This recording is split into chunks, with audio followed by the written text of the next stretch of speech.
Vous parlez de l'Église comme un peuple de migrants.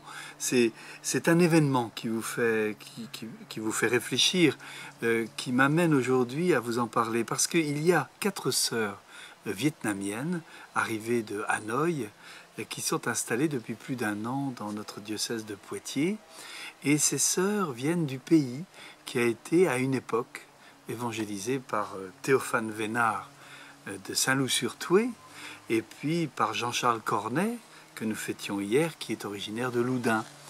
Et ces sœurs viennent chez nous aujourd'hui et nous disent, voilà, on vient dans le berceau, le pays berceau de notre baptême, parce que nous avons reçu l'évangile chez nous, au Vietnam, par des hommes, des femmes de chez vous.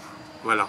Alors, je crois que l'Église est migrante, c'est-à-dire qu'aujourd'hui, nous avons connu pendant des siècles, le XVIe siècle, le XVIIe, même le XVIIIe, puis jusqu'au XXe, où nous allions, nous les Européens, les Français, nous allions en Asie, nous allions en Amérique latine, nous allions en Afrique, pour annoncer l'Évangile. Et souvent, nous le faisions de façon un peu conquérante, civilisatrice, comme on aurait dit.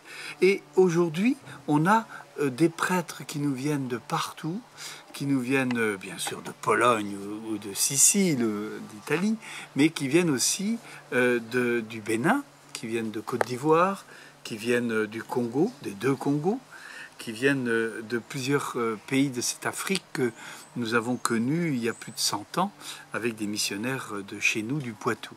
Alors, évidemment, la question, c'est de se dire, mais ils arrivent aujourd'hui chez nous, peut-être qu'un jour, l'évêque de Poitiers sera sénégalais, son vicaire général sera peut-être vietnamien.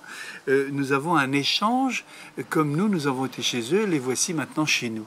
Et je crois que vraiment, l'Église est catholique, c'est-à-dire universelle.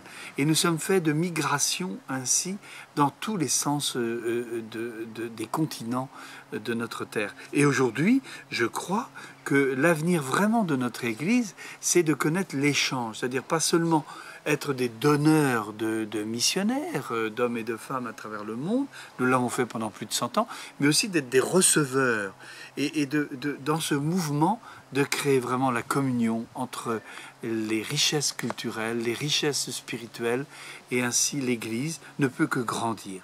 Oui, l'Église est vraiment catholique dans le sens grec du mot, c'est-à-dire universel, et nous sommes faits les uns les autres pour migrer chez les autres, pour être accueillis chez l'autre, pour pouvoir partager notre foi. Je pense que les petites sœurs vietnamiennes sont pour nous symboliquement le signe de cet échange aujourd'hui de l'Église de chez nous.